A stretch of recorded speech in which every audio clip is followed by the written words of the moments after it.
亞洲過去30年嘅經濟增長，建基於一個從來冇人質疑嘅假設：霍爾木茲海峽永遠暢通。今集我會講3件事。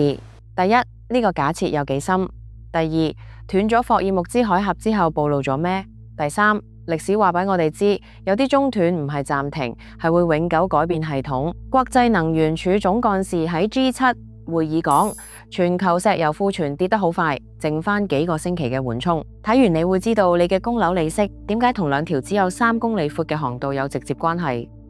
你部車入嘅油，你屋企嘅煤氣費，你坐飛機嘅燃油，呢3樣嘢有咩共通點？全部都經過同一條水道——霍爾木茲海峽。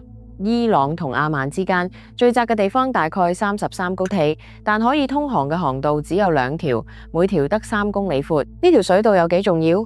美國能源資訊管理局嘅數字，經霍爾木茲嘅原油84%去亞洲，液化天然氣83%去亞洲。你冇聽錯，唔係去歐洲，唔係去美國，超過80%去亞洲。點解比例咁高？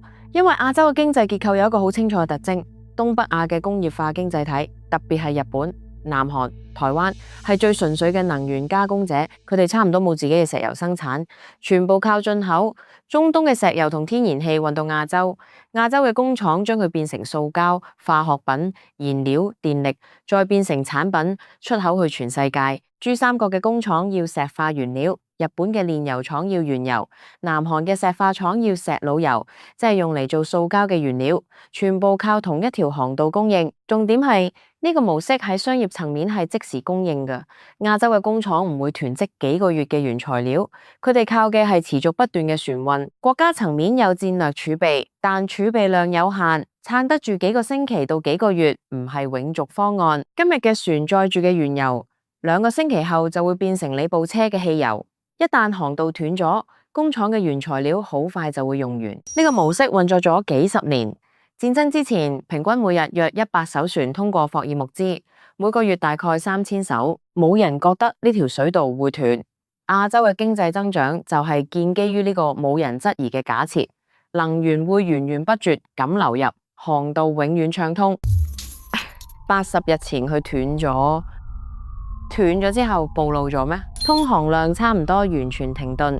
國際海事組織報告，2000艘船同2萬名海員困喺波斯灣。卡塔爾最大嘅液化天然氣出口設施宣布不可抗力停產。經霍爾木茲出口嘅液化天然氣佔全球貿易大約20%，而呢間廠係出口嘅核心。亞洲現貨價即刻升咗超過1倍。國際能源署5月報告嘅數字好震撼。受霍爾木茲影響嘅波斯灣國家，石油產出比戰前低咗每日1440萬桶，全球每日消耗大約1億桶油，而家少咗超過1成。呢個係全球石油市場歷史上最大嘅單一供應中斷。呢場中斷暴露咗一件好多人冇留意嘅事：亞洲唔係呢場戰爭嘅旁觀者，亞洲係主要受害者，因為超過80%經霍爾木茲嘅貿易目的地就係亞洲。呢場喺中東打嘅賬單係亞洲人買嘅，從各國嘅反應就睇得出依賴有幾深，反應就有幾激烈。日本差唔多全部石油靠進口，首相宣布釋放8000萬桶戰略儲備。日本央行將通脹預測由1.9% 上調到2.8%，增長預測由1% 減半去0.5%。9位央行委員入面，3位主張即刻加息到1%，有分析形容做輕微滯脹。呢個星期，日本10年期國債息升到2.78%，1997年以來最高。呢個數字嘅意義，我等陣會講。南韓70% 石油來自中東，政府做咗一件30年都冇做過嘅事。實施油價上限。有分析話2% 嘅經濟增長係政治合法性嘅底線，而家已經踩線。再遠啲，巴基斯坦99% 嘅液化天然氣來自卡塔爾同阿聯酋，全部經霍爾木茲。政府叫國民喺屋企睇板球慳油。尼泊爾嘅居民帶住紅色煤氣罐排隊，石油公司淨係加半罐。你可能覺得呢啲國家好遠，同你最近嘅反應係咩？國泰航空燃油附加費加咗1倍。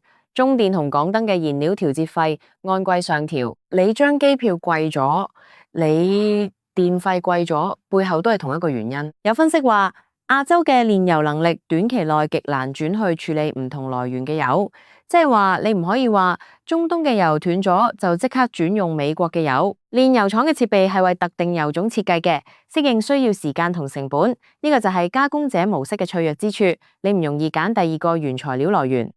你會問，咁呢種情況歷史上有冇發生過？有，結果同你以為嘅唔同。1967年6月5號，第3次中東戰爭爆發，埃及封閉蘇伊士運河，同而家嘅霍爾木茲好似一場戰爭，一條關鍵水道即時關閉。埃及點樣封？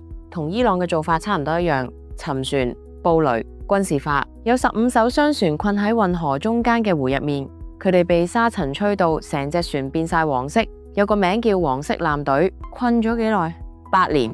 1967年封，1975年先重開。但係重點唔係封咗幾耐，重點係重開之後發生咗咩？繞好望角嘅成本太高，每程多大概9000公里。航運公司為咗降低單位成本，開始大規模建造前所未有嘅大船，叫超級郵輪。超級郵輪由概念變成行業標準，就係因為蘇伊士關閉而加速嘅。1975年，蘇伊士終於重開，通航量恢復到幾多？2/3，只有關閉前嘅2/3。點解？第一，超級郵輪太大，過唔到蘇伊士。第二，埃及建咗油管繞過運河。第三，世界已經適應咗新嘅路線。美國嘅解密文件寫得好清楚，世界已經適應咗運河嘅關閉，而且做咗補償。呢個歷史教訓講緊一件好重要嘅事，有啲中斷唔係暫停，係重塑。你以為等佢開返就冇事？大統已經變咗，蘇伊士催生咗超級郵輪，超級郵輪反過嚟令蘇伊士變得冇以前咁重要。中斷創造咗令自己變得冇咁重要嘅替代品。蘇伊士同霍爾木茲有一個關鍵唔同，蘇伊士嘅油運喺重開之後，好快就俾超級郵輪同新建嘅油管取代咗。但霍爾木茲嘅能源流量而家冇咁容易揾到替代方案，管道容量只有每日300-400萬桶，同需求嘅2000萬桶差距太遠，而且適應嘅時間完全唔同。蘇伊士關閉之後，航運公司用咗幾年就做出超級郵輪，但能源依賴嘅適應要幾耐？建造一座核電廠要10年，裝舊太陽能板取代一間液化天然氣發電廠要5年以上，鋪一條由中亞繞過霍爾木茲嘅油管要3到5年。你可以喺幾年之內做一隻大船，但你冇辦法喺幾年之內重建一個國家嘅能源結構。而家嘅情況係咩？即使霍爾木茲聽日重開，航運分析師講得好直接，風險溢價會永久存在，保險費仲係戰前嘅8倍。即使有保險，船長有權拒絕通過佢認為唔安全嘅水域，海底仲有20幾枚水雷未清，五角大廈話要6個月先清得完。所以就算宣布開放，大部分商船短期內都唔會通過。講返日本國債息2.78%。呢個數字點解咁重要？因為佢唔係短期波動，係結構性變化喎。日本央行由2024年中開始減少買債，由每月5.7萬億日元減到2.9萬億日元。央行買少咗，加上能源通脹推高長期利率預期，結果就係日本做咗30年嘅全球低利率錨，而家開始鬆。呢個係全球利率重新定價嘅其中一個重要信號。日本國債息升，日本投資者開始將海外資金調返日本，因為喺屋企已經有好回報。呢啲資金以前有一部分買緊美國國債，佢哋撤走，對美國國債需求造成壓力。而家唔止日本，德國10年期國債息係2011年以來最高，英國係2008年以來最高。每個國家有自己嘅因素，但佢哋有一個共同嘅背景。能源成本上升，推高通脹預期，全球國債市場同步拋售，市場喺度定價一件事：能源成本唔會返去舊水平。呢個同你有咩關係？美國利率升，聯儲局仲冇空間減息，聯儲局唔減息，香港金管局跟住唔減，你嘅供樓利率唔會跌。兩條各3公里闊嘅航道，經過日本央行、美國聯儲局、香港金管局到你嘅供樓利息。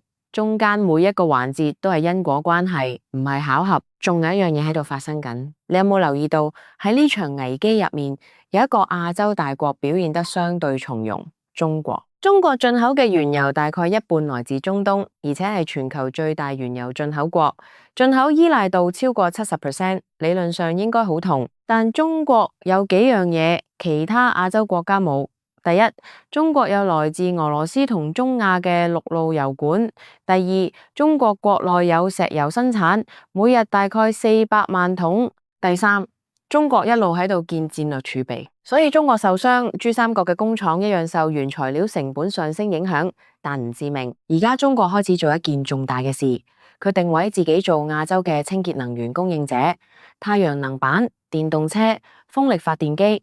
全部係中國主導嘅產業，你要擺脫霍爾木茲依賴，中國賣俾你太陽能板；你要減少化石燃料，中國賣俾你電動車。但呢度有一個吊詭，對好多亞洲國家嚟講，用中國取代中東，只係換咗一個依賴對象。日本同印度正正想減少對中國供應鏈嘅依賴，所以呢個唔止係商業機會，係一場關於你依賴邊個嘅重新洗牌。但短期之內，太陽能板取代唔到液化天然氣發電，能源轉型需要時間，而且歷史都教訓我哋，危機感消退嘅速度往往快過結構改革嘅速度。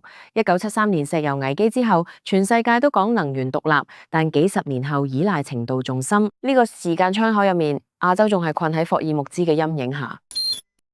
國際能源署嘅數字好冷酷，全球石油庫存3月跌咗1.29億桶，4月再跌1.17億桶，2個月跌咗2.46億桶。32個成員國已經啟動史上最大規模嘅戰略儲備釋放，授權釋放4億桶，到5月初已經用咗1.64億桶，即係話最大嘅安全網已經用咗40%。總幹事尋日喺巴黎講，仲有幾個星期，但佢哋唔係無限嘅。夏季出行高峰逼近，航空公司已經警告，燃油可能喺幾個星期之內短缺。如果戰略儲備用完，而霍爾木茲仲未開返，下一步就係各國爭奪有限嘅供應，出價高嘅拎到油，出價低嘅冇油用。你有冇計過你每個月嘅支出入面有幾多係間接經過霍爾木茲嘅？油站入油、煤氣費、機票、供樓利息、食物。